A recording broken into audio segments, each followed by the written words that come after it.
Hey everyone, welcome back to the show. I'm Finn, and as always, I'm here with my buddy Alex. How's it going, Alex? What's on the table today? Doing great, Finn, and I'm especially excited because today we're diving into one of the most legendary cars ever built, the Jaguar E-Type. Just saying the name gives me goosebumps. Absolutely. The E-Type isn't just a car, it's a cultural icon. People still stop in their tracks when one drives by. And get this, when it debuted at the Geneva Motor Show in March 1961, the response was so overwhelming that Jaguar had to rush a second car overnight from Coventry to Switzerland, just so journalists could test it the next morning. That's how much buzz it created.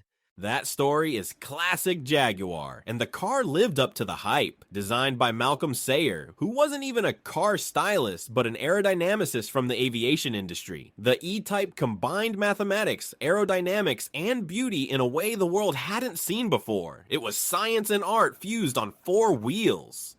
And the recognition followed. The British Daily Telegraph later ranked it #1 on their list of 100 most beautiful cars. And in 1996, the E-Type even became part of the permanent collection at the Museum of Modern Art in New York. That's not just a car, that's high culture. And of course, there's the famous line attributed to Enzo Ferrari. He supposedly called it the most beautiful car in the world. Whether he actually said it or not, the fact that people believe it shows how highly the E-Type was regarded, even by rivals. Exactly.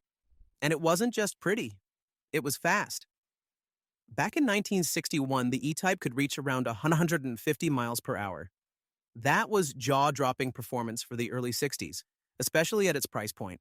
Speaking of price, here's a fun fact. In the US, the E-Type launched at around $5,600. Compare that to Ferraris or Aston Martins of the era, which cost 2 or 3 times more. Jaguar basically democratized world-class performance.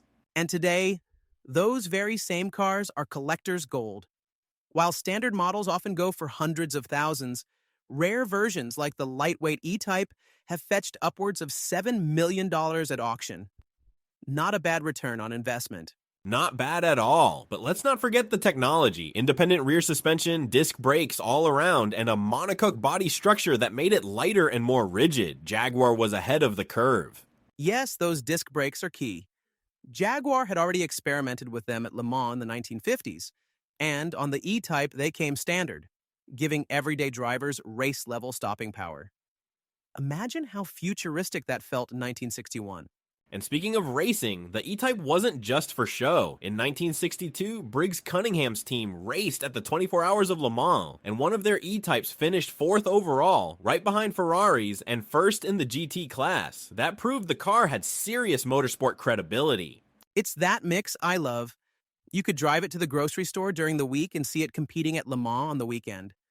That kind of dual personality is rare even today. Exactly. And beyond racing, the E-Type embodied the spirit of the 1960s. It was about freedom, style, and breaking conventions. Celebrities like George Harrison, Steve McQueen, and even Frank Sinatra drove them. There's a story that when Sinatra saw one in Los Angeles, he said, "I want that car, and I want it now." That sounds exactly like Sinatra.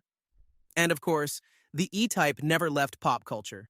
Who could forget the Union Jack-painted Jaguar in Austin Powers? A perfect tribute to British cool. Oh, for sure. And even Jaguar themselves paid homage with the F-Type decades later, which carried clear design cues from the E-Type. Long hood, short rear, flowing lines. The legacy lives on. What strikes me most, Alex, is how the E-Type combined so many qualities.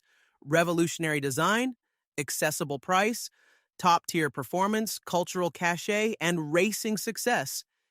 It wasn't just a sports car, it was history on wheels. Well put, Finn. And that's why more than 60 years later, the E-Type still captures imaginations. It's not just nostalgia, it's admiration for something truly timeless. And with that, we'll wrap up today's episode. But before we go, we'd love to hear from our listeners.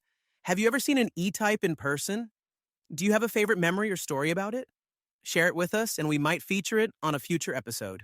Before we wrap up, I want to remind our listeners to subscribe. Your support means the world to us. Absolutely. It's not just about donations, it's about building a community of car enthusiasts. Share the love. And leave us feedback. Your insights inspire us to create even better content. Thanks for tuning in, everyone. Keep the engines running, and we'll see you next time. Take care, folks. Drive safe.